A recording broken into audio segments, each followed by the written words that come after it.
The part of bone that we discussed in the previous lecture, there are still two different types that have been studied under the topic of bone. If we can go a bit behind with respect to what we talked about bone, that bone is basically made up of mature cells called as the osteocytes. Of course, immature and mature osteoblast as well as osteocytes both are present, both occur in the bone, and in the bone, uh, mammalian bone, if we talk about the arrangement of these cells, what you call as the osteocytes and osteoblast cells, their arrangement in mammalian bone is very typical, and that arrangement is called as the Haversian system, which contains a Haversian canal and Haversian lamellae made up of concentric circles. We have seen the diagram, and we also discussed about how this arrangement helps to identify or forms the characteristic feature of Haversian system in mammalian bone. Bones काफ़ी सारे organisms में है, लेकिन Haversian system ये सिर्फ और सिर्फ आपके मैमल्स में ही मिलेगा आपको। बोन का, क्योंकि अर्लियर लेक्चर में दो डायग्राम्स देखे आपने, बोन से रिलेटेड काफ़ी सारा इंफॉर्मेशन देखा आपने, इसलिए मैंने आपको कहा था कि बोन वैसा तो हम इनकम्प्लीट रख रहे हैं, मुझे आपको थोड़ी सी मालूमात और आगे जाके बता दी है। तो वो मालूमात बेसिकली ये है that bone itself is further divided into two parts, what is called as the spongy type of bone and another what is called as compact type of bone. Now how do we, or what is the difference? Let's consider a very long bone, something, maybe it is your shoulder, maybe it is your leg, maybe it is your hand, whatever it is. Suppose there is a bone. Now spongy type of bone, this type of bone generally occurs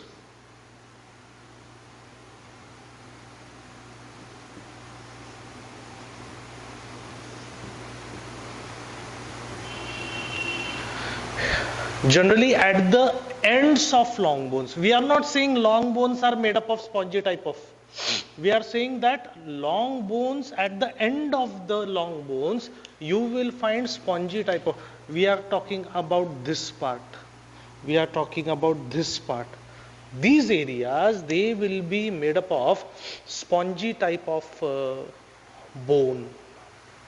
Now because we are saying it as spongy, naturally it is soft due to its matrix. Soft doesn't mean that it is going to break immediately. We are not saying कि मैं गिर गया और immediately मुझे थोड़ा बहुत ही impact था वो इंजुरी का, लेकिन इमीडिएटली क्योंकि मेरा वो बोन उस एरिया का सॉफ्ट टिश्यू का बना हुआ था तो इमीडिएटली उसमें क्रैक आ गया, वो टूट गया. We are not talking that kind of a shaft, but as compare to this part, इसे शाफ्ट कहते हैं. ये बोन का मेन पार्ट जो है, मेन बॉडी जो है, ये नाम आने वाला है फिर से, इसे शाफ्ट कहते हैं. तो as compare to shaft, these areas are softer, made up of softer tissue because they contain a softer matrix. The matrix is not very dense. That kind of tissue related to bone is called as spongy type of tissue. Another important thing is that it contains internal spaces. Softness के ये और एक वजह है कि अंदर काफ़ी सारे स्पेसेस है, लेकिन उसमें और एक खासियत ऐसी है also,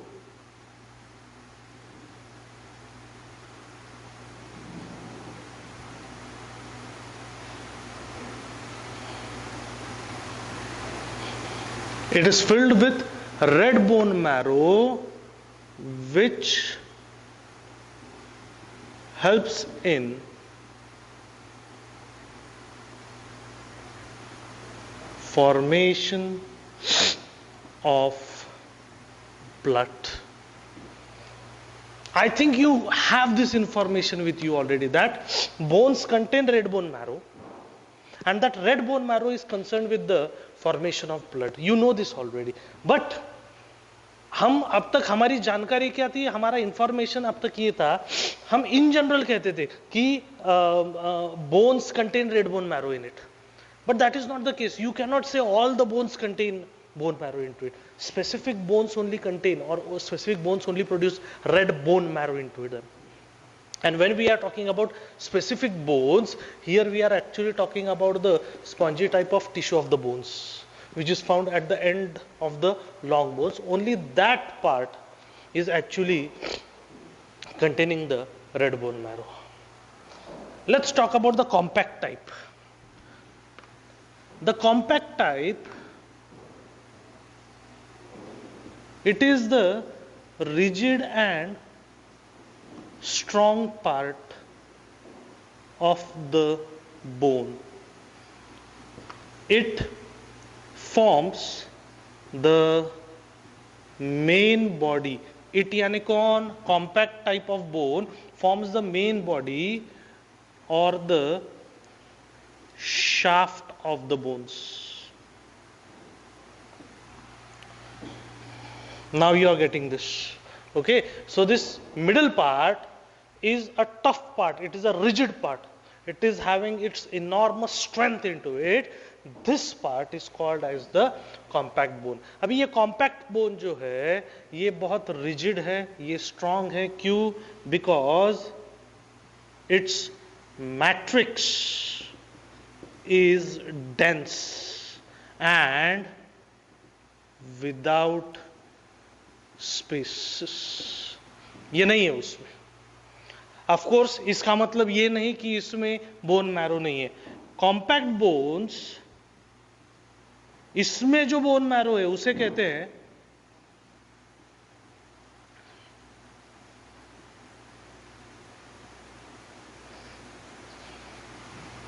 now this is new. Okay, I don't think you have ever heard about yellow bone marrow. लेकिन आपके जितने लॉन्ग बोन्स है उसमें क्या है? Yellow bone marrow. अभी देखिए आप में से I don't know how many of you actually consume non-vegetarian food, but those of you who consume non-vegetarian food, when you eat mutton, okay, I am talking about goat and all, so in mutton generally that one piece of bone is preferred, because उस bone के अंदर, नली कहते हैं उसको, उस bone के अंदर का जो मटेरियल रहता है that is consider to be very good for body. Okay, वो अंदर का मटेरियल एक्चुअली क्या है? वो बोन मैरो है. आप में से जो खाते हैं उनको समझ में आ जाएगा इमीडिएटली, उनको ट्रिगर हो जाएगा इमीडिएटली, उनको याद भी आने लगेगी immediately. So that is actually bone marrow. Okay, ये इस पार्ट के अंदर रहेगा वो. और ये येलो बोन मैरो जो है, why is it yellow in colour? It contains yellow bone marrow which stores, क्या काम करता है? It stores fats in it. Okay, I am underlining that because it is important.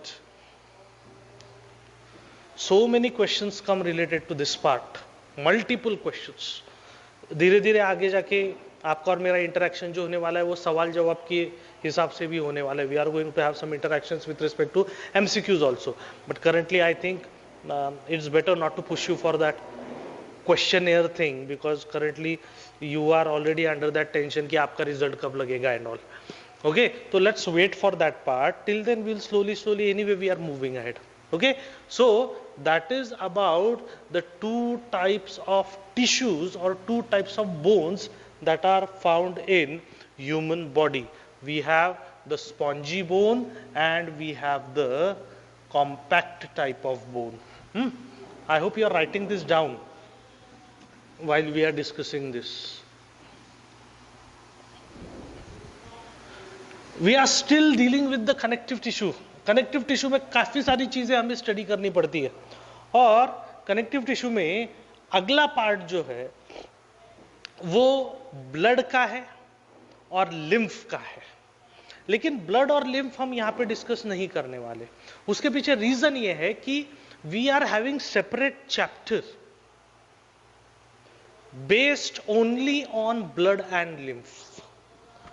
Okay, so at this point यहां पे blood और lymph के बारे में बात करना जरूरी नहीं है। We will talk about blood and lymph in detail when we go to that chapter, the chapter that deals with your heart, it deals with your blood, it deals with your blood vessels. ये circulation वाला आगे जाके हमें एक chapter देखना है। Physiology of man, इस topic के अंडर हमें ऑलमोस्ट 7-8 चैप्टर्स है। ओके, उसमें फिर सर्कुलेशन का और सर्कुलेटरी सिस्टम का एक चैप्टर आता है, उसमें हम डिटेल में ये आपका ब्लड और लिम्फ ये पार्ट देखेंगे। Don't worry about it. Okay, so अगर we started with areolar tissue followed by adipose, tendons, ligaments, cartilage and bones. तो 6 चीजें हो गई, और 2 चीजें बाकी, वो है ब्लड और लिम्फ। वो हमें सर्कुलेशन चैप्टर में देखनी है, यानी एटलीस्ट आपका कनेक्टिव टिश्यू का पार्ट जो है वो आज हमने खत्म कर दिया है। तो फिर पहला tissue, first type that we saw, that was the epithelial tissue, followed by the second connective tissue. Third type, if you look into that tree diagram that we have drawn, third type is your muscular tissue.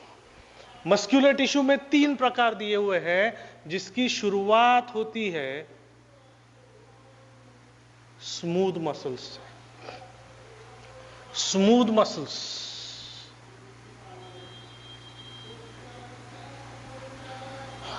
Diagram is very important. Smooth muscles many times, क्योंकि ये muscular tissue से related diagram based सवाल, of course connective tissue में भी diagram based सवाल आते हैं। मैंने आपको बताया था कि हमने जब एरियोलर टिश्यू देखा था, मैंने तभी आपको बताया था कि वो एरियोलर टिश्यू का डायग्राम, आपके पास अगर टेक्स्ट बुक होगा तो आपने उस टेक्स्ट बुक में उस एरियोलर टिश्यू के डायग्राम को ठीक से देखना चाहिए, उसको ठीक से समझना चाहिए। क्योंकि उसमें देखिए 2 प्रकार के फाइबर्स है, व्हाइट फाइबर्स और येलो फाइबर्स। 4 प्रकार के सेल्स है उसमें, फाइब्रोब्लास्ट सेल से, मैक्रोफेजेस से, मास्ट सेल से और आपके एडिपोसाइट से। वो लेबलिंग पूछते हैं वो। You have to be very alert and attentive about these things. Same thing goes with smooth muscles also. See, with respect to smooth muscles, like I'll draw the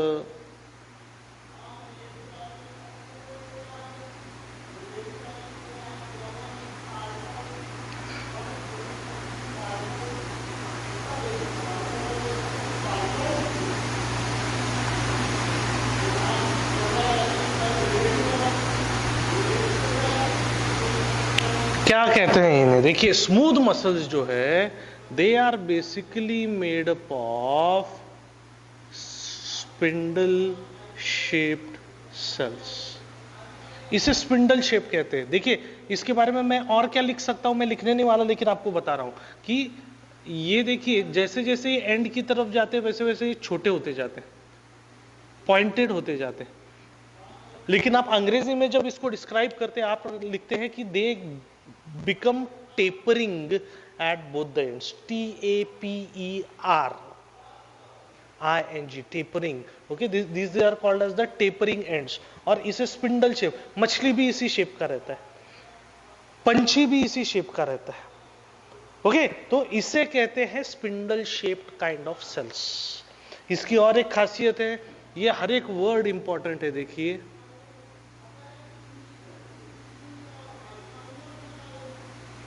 क्या ये, they are uninucleated, single nucleus है। देखिए अंदर, आगे जाके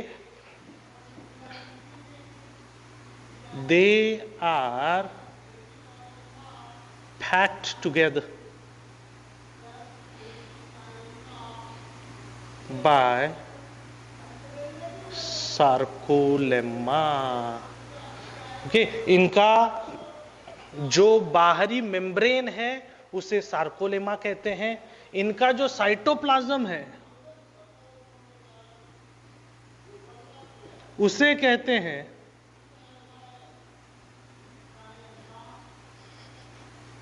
sarcoplasm. क्या कहते हैं उसको? सार्कोप्लाज्म। ये अलग अलग सेल्स एक साथ रखने के बाद इनको जो बाहर का मेम्ब्रेन एक साथ इन्हें रखता है, उस मेम्ब्रेन को कहते हैं सार्कोलेमा। और अंदर जो इनमें जो इन सेल्स के अंदर जो साइटोप्लाज्म है, उस साइटोप्लाज्म को कहते हैं सार्कोप्लाज्म। समझ रहे हैं आप? ओके, इसमें ये बहुत इंपॉर्टेंट बात है हमें ध्यान में रखने के लिए कि they are uninucleated cells. Further,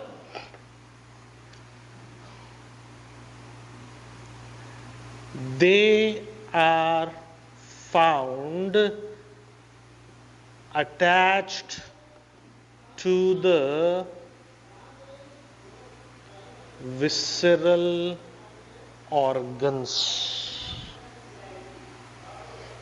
आपका डाइजेस्टिव सिस्टम देखिए, वो विसरल ऑर्गन है। डाइजेस्टिव सिस्टम का फंक्शनिंग आपके कंट्रोल में नहीं है।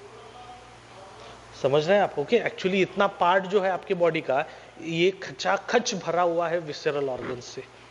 और इन सभी ऑर्गन्स का जो जो जो मूवमेंट है वो आपके कंट्रोल में नहीं है। जैसा when I am talking with you, when I am giving this lecture, I am moving from one place to another, लेकिन ये एक कॉन्शियस डिसीजन है। ओके, मेरा ब्रेन इसको कंट्रोल कर रहा है। But at the same time let me tell you, currently my body is digesting my breakfast. Okay, I had tremendous amount of breakfast and my body is digesting it currently. और ये digestion जब चलता है तो आपको शायद पता होगा, स्टैंडर्ड 9th-10th में आपने ये वर्ड सुना है कि जब डाइजेशन चलता है तो आपका स्टमक थोड़ा थोड़ा हिलता रहता है, आपका स्मॉल इंटेस्टाइन और लार्ज इंटेस्टाइन थोड़ा थोड़ा ये ऐसा मूवमेंट दिखाता है, जिस मूवमेंट को पेरिस्टाल्सिस कहते हैं। क्या कहते हैं? पेरिस्टाल्सिस। अभी ये मूवमेंट्स कैसी है? ये अंदर हो रही है अभी जब डाइजेशन चल रहा है तब, लेकिन मेरा कंट्रोल नहीं है उस पे, मेरा डायरेक्ट कंट्रोल नहीं है उस पे। समझ रहे हैं आप? तो ऐसे जो मूवमेंट्स है,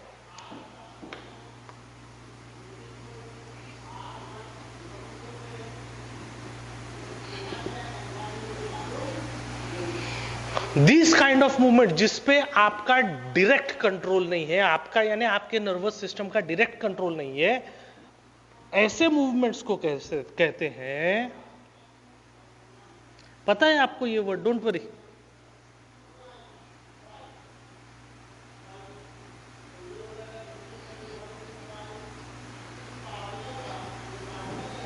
These are called as involuntary movement। और इसकी वजह से क्या होता है, स्मूथ मसल्स को विसेरल मसल्स भी कहते हैं, स्मूथ मसल्स को इनवॉल्यूंटरी मसल्स भी कहा जाता है।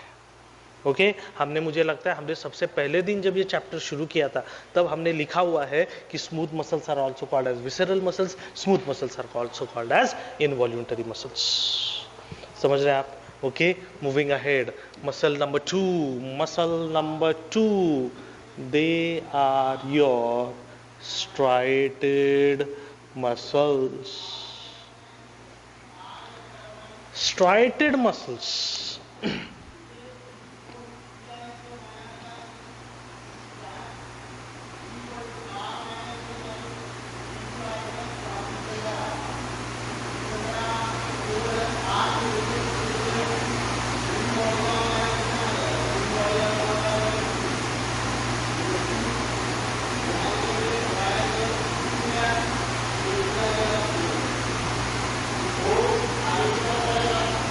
स्ट्राइटेड मसल्स देखिए, इन्हें स्ट्राइटेड क्यों कहते हैं?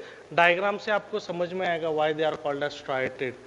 दे कंटेन स्ट्राइशंस ऑन देम। ये जो चीज दिख रही है इसे स्ट्राइशंस कहते हैं, इसलिए इन्हें स्ट्राइटेड। देखिए इसमें हमने कोई स्ट्राइशंस, इसमें हमने ये ऐसा कुछ ड्रॉ नहीं किया है fortunately. Okay, smooth muscles don't contain striation, इसलिए उनको नॉन स्ट्राइटेड, अनस्ट्राइटेड मसल्स भी कहते हैं। ये स्ट्राइटेड मसल्स है क्योंकि इनमें क्या है, इनमें स्ट्राइशंस दिख रहे हैं। और ये स्ट्राइशंस जो है The striations ultimately divide the region into dark band and light band. ठीक है, तो जहां पे ये स्ट्राइएशंस दिख रहे हैं वो है आपका डार्क बैंड, और ये बीच वाला एम्प्टी एरिया जो है वो है आपका लाइट बैंड। मैं एम्प्टी कह रहा हूं लेकिन इसका मतलब ऐसा नहीं कि वो एम्प्टी स्पेस है या वहां पे कुछ भी नहीं है। Actually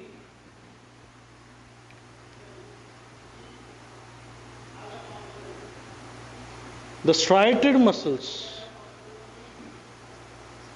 are containing the contractile proteins called actin and myosin। ये डार्क बैंड और लाइट बैंड ये किस वजह से फॉर्म हुए हैं, उसके पीछे रीजन ये है कि actually the formation of dark band and light band, it is actually the arrangement of these two proteins, actin and myosin. समझ रहे हैं आप? ओके तो एक्चुअली ये एक्टिन मायोसिन का अरेंजमेंट है ये, जिसकी वजह से आपको कुछ एरिया ये डार्क दिखता है, कुछ एरिया ये लाइट दिखता है। ये नाम प्लीज ध्यान में रखिए, ये बहुत जगहों पे हमें ये रेफरेंस आने वाला है। हमें क्या पता रहना चाहिए कि एक्टिन और मायोसिन ये मसल्स में रहते हैं, और दूसरा पार्ट कि इन दोनों को एक साथ they are called as contractile proteins. क्या कहते हैं हम इसे? Contractile proteins. समझ रहे हैं आप? Okay moving ahead, striated muscles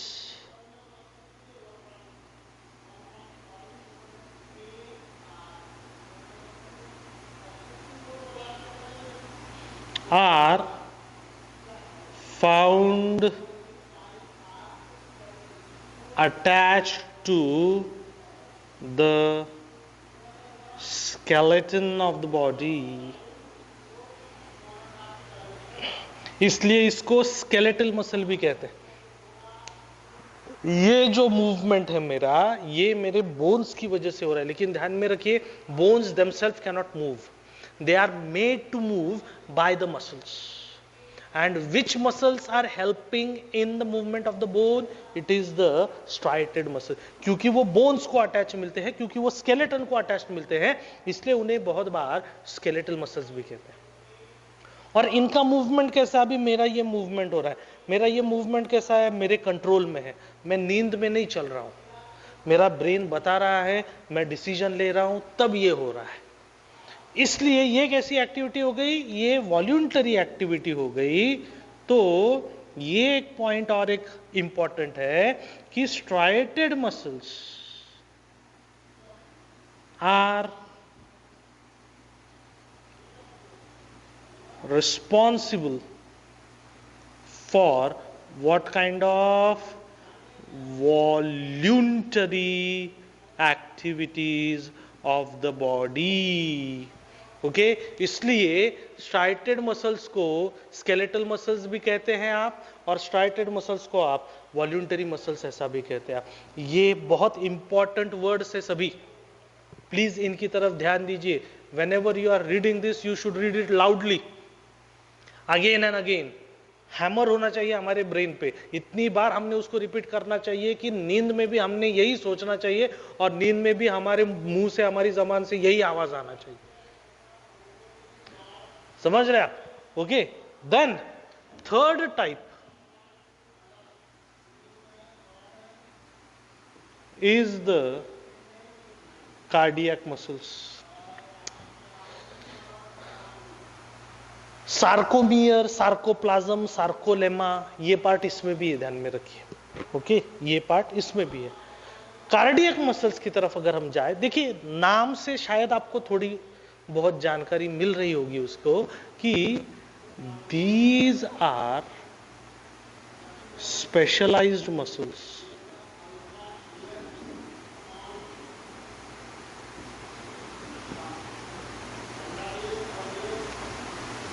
found inside the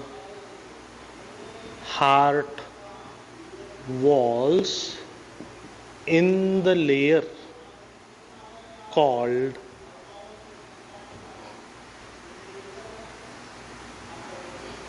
myocardium.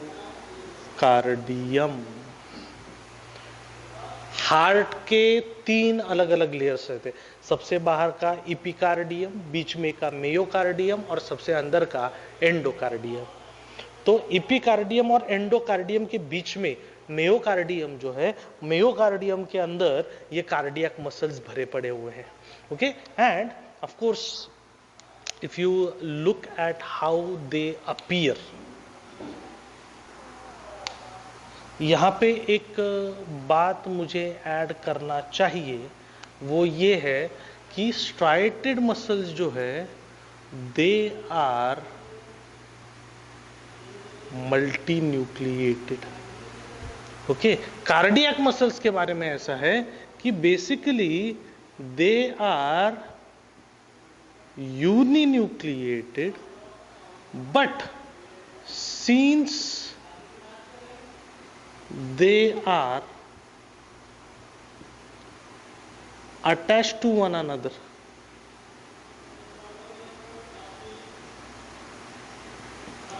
they appear multi-nucleated। वैसे तो कार्डियक मसल के हर एक सेल में एक ही न्यूक्लियस है, लेकिन ये अलग अलग सेल्स एक दूसरे से इतने नजदीक से एक दूसरे से जुड़े हुए हैं कि आपने अगर ऐसा माइक्रोस्कोप के अंडर अगर उसे देखा, एक्चुअल कार्डियक मसल को अगर देखा, या किसी डायग्राम में भी अगर आपने देखा, तो आपको कभी भी ऐसा सिंगल न्यूक्लियस दिखाई नहीं देता, आपको मल्टीपल न्यूक्लियसेस दिखाई देते हैं। तो आपको लगता है कि it is actually multi nucleated, it appears multi nucleated, वैसा दिखाई देता है पर वैसा रहता नहीं है। समझ रहे आप? ओके, मैं जस्ट आपको उसका डायग्राम दिखाता हूं।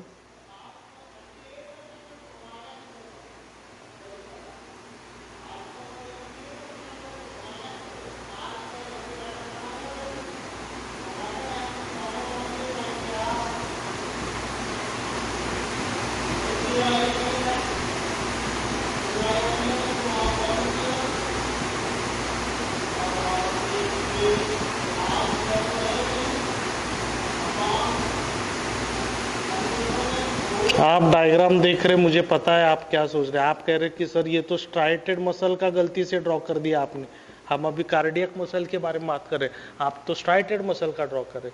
वैसा नहीं है, I'll show you how it is different. Of course, again the cardiac muscle के बारे में ऐसा कहते हैं कि it is an intermediate of smooth muscle and striated muscle. उसमें दोनों के प्रॉपर्टीज है, स्मूथ मसल के भी प्रॉपर्टीज है और स्ट्राइटेड मसल के भी प्रॉपर्टीज है। किसके पास? कार्डियक मसल्स के पास। अभी देखिए, इसमें कॉमन बात या एक अलग बात ये है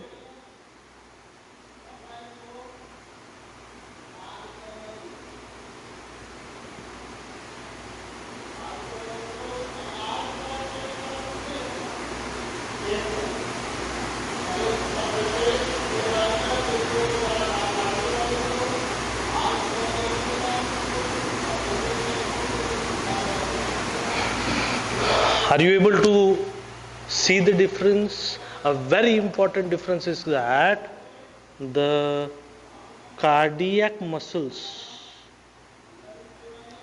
are interconnected to each other. इसकी बात कर रहे हैं हम। ये देखिए, ये ब्रिज देखिए, इन दोनों को कनेक्ट करने वाला, ये ब्रिज देखिए, इन दोनों को कनेक्ट करने वाला। उस ब्रिज को क्या कहते हैं? ये सवाल बहुत बार पूछा गया है। They are interconnected to each other by the intercalated disc. ये कनेक्शन जो है इन दोनों के बीच में का, ये कनेक्शन जो है इन दोनों के बीच में का, उसे कहते हैं इंटरकैलेटेड डिस्क। समझ रहे हैं आप? ओके, अगली बात, कार्डियक मसल्स। ये देखिए, ये हमने इससे पहले कहीं भी नहीं लिखा, पहली बार लिख रहे हैं हम कि cardiac muscles contain very very very large number of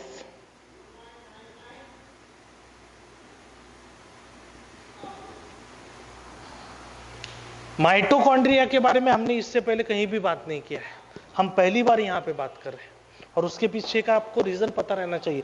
what do you think why cardiac muscles are having large number of mitochondria?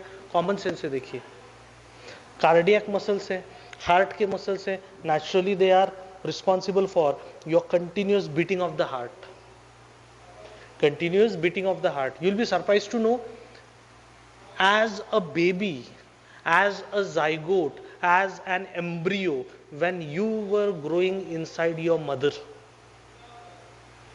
आपके बॉडी का दूसरा कोई भी ढांचा या स्ट्रक्चर बनने से पहले आपका हार्ट ऑलरेडी फॉर्म हो गया था. Heart is the first organ that starts developing in a zygote. उसके पास हाथ नहीं है, पैर नहीं है, कुछ नहीं है, दूसरा कोई ऑर्गन नहीं है. The first organ and organ system that starts developing is actually heart. तब से आपका हार्ट बीट कर रहा है, वो अब तक कर रहा है नॉन स्टॉप. आपके बॉडी के बाकी के सभी मसल्स देखिए, अभी स्मूथ मसल्स जैसा हमने देखा विसरल ऑर्गन्स में, जैसा आपके डाइजेस्टिव सिस्टम का पार्ट है वो, अभी जब डाइजेशन चल रहा है तब विसरल ऑर्गन्स काम कर रहे हैं, तब स्मूथ मसल्स काम कर रहे हैं. अगर डाइजेशन नहीं चालू, अगर पेट खाली है, तो शायद वो विसरल ऑर्गन ज्यादा काम नहीं कर रहे हैं, यानी दे गेट रेस्ट. आप जब सो रहे हैं तो आपका कोई मूवमेंट नहीं चल रहा है, मूवमेंट से रिलेटेड आपका स्ट्राइटेड मसल है. अगर आप एक जगह पे सोए हुए, लेटे हुए, तो आपके स्ट्राइटेड मसल्स भी कुछ काम नहीं कर रहे, कुछ मूवमेंट नहीं कर रहे, उनको भी रेस्ट मिल रहा है. कार्डियक मसल्स को कभी रेस्ट मिलता है क्या? कार्डियक मसल्स ऐसा कभी कहते क्या कि अरे यार कल संडे है, कल मैं काम नहीं करूंगा, कल छुट्टी दे दो यार मुझको, मंडे पक्का सुबह 6 बजे से मैं फिर से काम करना शुरू कर. That fortunately that doesn't happen, because the day when they will stop, we will stop. Okay, तो इतना कंटिन्यूअसली काम करते रहते, देखिए इनका जो बीटिंग चालू रहता है, कंटिन्यूअस बीटिंग है, और वो जो वेव रहता है बीटिंग का, उनका हार्ट के बीटिंग का वो जो वेव रहता है, उसके बारे में मैं डिटेल में बात करूंगा जब हमारा हार्ट का चैप्टर, सर्कुलेशन का चैप्टर जब स्टार्ट होगा तभी. लेकिन आपको यह समझ में आना चाहिए कि ह्यूमन हार्ट जो है, let me draw it like this रफली, उसके किसी एक एरिया में ये वेव तैयार होता है. कौन सा वेव? जिसकी वजह से आपका हार्ट कॉन्ट्रैक्शन रिलैक्सेशन दिखाता है. तो ये वेव किसी एक टिश्यू से ओरिजिनेट होकर ये पूरे हार्ट की तरफ ये वेव बढ़ते जाता है, और ये वेव जैसे जैसे आगे बढ़ता है, जिस एरिया में ये वेव जाता है, उस एरिया का पार्ट धीरे धीरे सिकुड़ जाता है, कॉन्ट्रैक्ट हो जाता है. एंड तक आते आते इस वेव का इफेक्ट खत्म हो जाता है, ये हार्ट फिर से रिलैक्स हो जाता है, फिर से अगला वेव बनता है. जिस एरिया से ये वेव गुजर रहा है वो एरिया सिकुड़ जाता है, कॉन्ट्रैक्ट हो जाता है. इस प्रकार से आपका हार्ट जो है वो कॉन्ट्रैक्शन रिलैक्सेशन ये दिखाता रहता है.